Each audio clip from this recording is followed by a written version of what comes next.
ईशा तू job शोध तुझ्यासाठी आणि मी आता थोडे दिवस सुट्टी घेऊन घरी थांबणार आहे. घरच्यांना सांगणार आहे की मी जॉब सोडला. ते बोलतात ना, नसेल जमत तर सोड जॉब. आता खरंच घेते सुट्टी. पेमेंट सुद्धा देणार नाही. ते बोलतात ना, काही गरज नाही, मी करेन माझं माझं. करून देणार जरा. ऋतुजा म्हणाली. हो, तू असंच कर. मी काय करू, कुठे जॉब करू, ईशा म्हणाली. पूर्वी तू काय काम करत होती, ऋतुजा म्हणाली. मी टीचर होती, ईशा म्हणाली. मग आता कोचिंग क्लास जॉईन कर, ऋतुजा म्हणाली.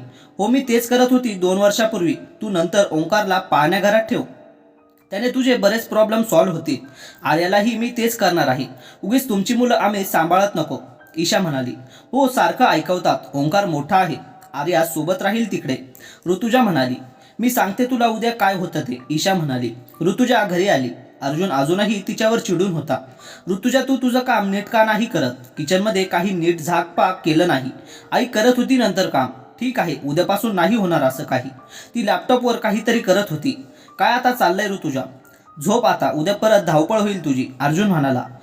मी ईमेल लिहिते आहे ऑफिसमध्ये. मी राजीनामा देते आहे, ऋतुजा म्हणाली. काय? तू तर म्हणत होती महत्वाचं काम सुरू आहे कंपनीत. मग सोडतील का ते तुला असं? अर्जुन म्हणाला. हो ना, म्हणून प्रत्यक्षात न जाता ईमेल करते आहे, ऋतुजा म्हणाली. काय असं नवीन? तुम्ही म्हणतात ना नेहमी की नसेल जमत तर सोड जॉब. तर आता मी जॉब सोडते आहे. खरंच जमत नाही मला. खूप धावपळ होते. सासूबाईंना खूप काम पुरतं. ओंकारकडेही दुर्लक्ष होतं. तुम्हालाही वेगवेगळे पदार्थ करून देता येत नाही. आरामात घरीच राहते मी. जाऊ दे, केला इतके वर्ष जॉब, आता नको, ऋतुजा म्हणली. अर्जुन काहीतरी म्हणत होता. ऋतुजाने त्याला हातानेच थांबवलं. तुम्ही बरोबर बोलता आहेत. झेपत नाही तर नाही करायला पाहिजे एवढी धावपळ. परत एकदा विचार कर, ऋतुजा, अर्जुन म्हणाला. हो, केला आहे मी विचार. खाली ओंकार गार्डनमध्ये खेळत होता तेव्हाच ठरवलं की फॅमिलीसाठी वेळ द्यायचा, ऋतुजा म्हणाली. ऋतुजाने ईमेल टाकला. 15 दिवसाची सुट्टी घेतली आणि मस्तपैकी झोपून घेतलं. कितीही केलं तरी बोलतात त्यापेक्षा न केलेलं बरं. थोडा धडा शिकवू यांना. ईशा ही कपाटात काहीतरी शोधत होती. काय शोधते आहे ईशा? सिद्धार्थ म्हणाला. मी माझे डॉक्युमेंट शोधते आहे, ईशा म्हणाली. काय झालं, आता पसारा नको काढू, सिद्धार्थ म्हणाला. पूर्वी मी क्लासमध्ये शिकवण्याचं काम करायची, तिथे मी परत अप्लाय करते आहे, ईशा म्हणाली. अरे पण कसं जमेल तुला? दिवसभर आईबाबांकडे कोण बघणार? आर्याचं काय? नको, थोड्या पैशासाठी सगळ्यांची आबा, सिद्धार्थ म्हणाला. आईबाबा काही लहान आहेत का? ते राहतील त्यांचे त्यांचे. आणि आता तुम्ही माझं काम पैशात मोजू नका. तसाही भरपूर आहे तिकडे पेमेंट, ईशा म्हणाली. सासूबाई ऐकत होत्या. आम्हाला आर्याला सांभाळायला जमणार नाही. काही हरकत नाही आणि तिला पाळणाघरात ठेवेल तेच बरं होईल. आधी मी पार्ट टाइम जॉब करायचा विचार होती, तर आता फुल टाइम क्लासमध्ये शिकवत जाईल. मी संध्याकाळी येताना आर्याला घेऊन येईल, ईशा म्हणाली. अगं पण आले गेलेल्याचं कोण करेल, सासूबाई म्हणाली.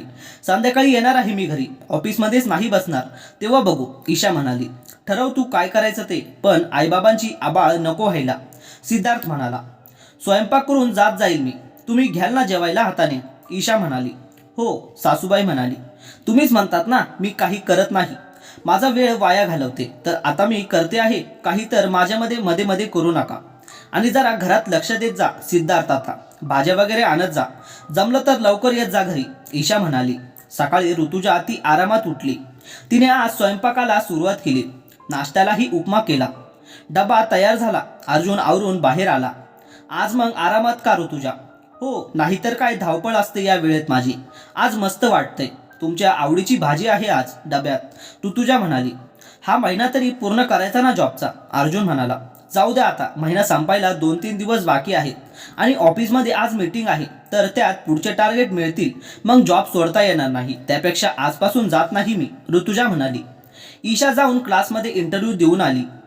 तिला लगेच उद्यापासून जॉईन व्हायचं होतं. तिने फोन करून ऋतुजाला सगळं सांगितलं. खूप छान, अभिनंदन तुझं. तिकडे काय सुरू आहे, ईशा म्हणाली. आरामात काम सुरू आहे माझं. अर्जुन विचारताय सारखं की का जॉब सोडतेस, ऋतुजा म्हणाली. दोघे खुश होत्या. ईशा तीच घरचं आवरत होती. सासूबाई फोनवर बोलत होत्या. ईशा, अगं तू कधीपासून जॉईन होतेस? उद्यापासून. अगं पण मावशी येणार होती 4 दिवस राहायला, तिची सून घरी नाही तर, सासूबाई म्हणाल्या. काही हरकत नाही, तुम्ही आहात ना घरात, राहा मस्त आरामात, ईशा म्हणाली. एवढं कोण करेन तिचं दिवसभर? खूप काम पुरतं नको मी नाही सांगते तिला, सासूबाई म्हणाल्या.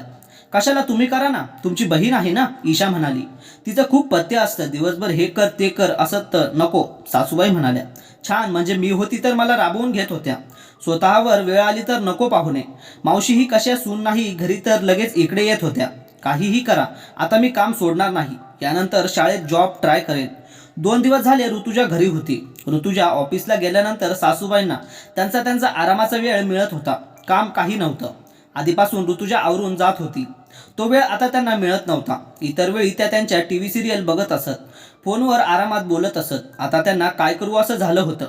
त्या कंटाळल्या. रोज असं ऋतुजासोबत बोर होईल. आता वेळ होता तरी त्या भजनाला देवळात जात नव्हता. आता का? इतर वेळी किती बोलतात मला. आता जावं ना यांनी. अर्जुन घरी आला. तुझी सॅलरी नाही झाली का ऋतुजा? नाही. का हो? अजून हिशोब बाकी आहे. होणार नाही लगेच. पण काय, आता मी जॉब सोडला ना, यापुढे माझे पैसेही येणार नाही असा हिशोब करा, ऋतुजा म्हणाली. जरा इकडे ये बस. अशी हे बघ किती खर्च आहे. अर्जुन म्हणाला.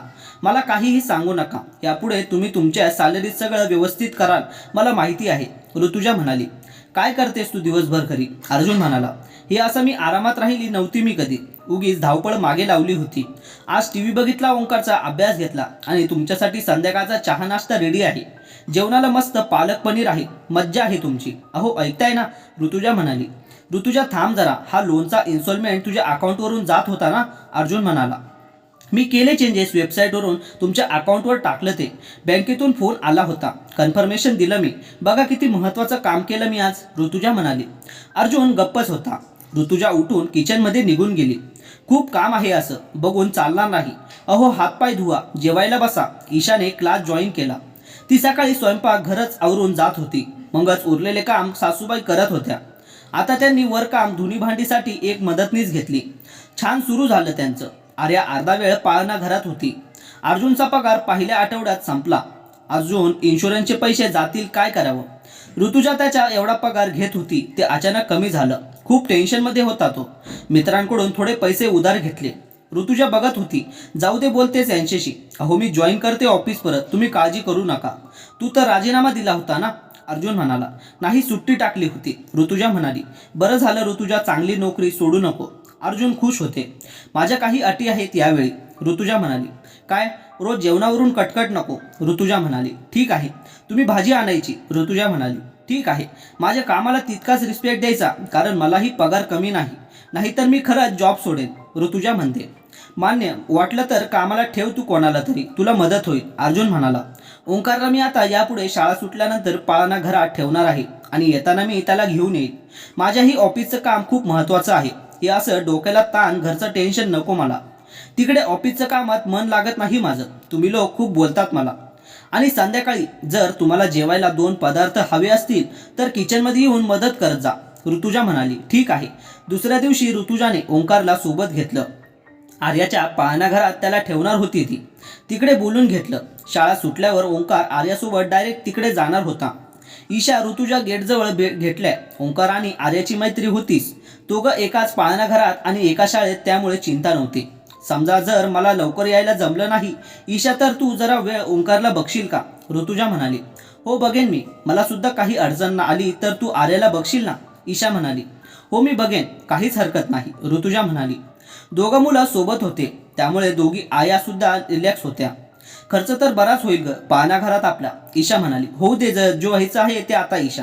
आपण कमवतो आहेत. घरच्या मंडळींना सपोर्टच नाही तर काय करणार आपण, ऋतुजा म्हणाली. आपण काहीही केलं तरी पटत नाही त्यांना.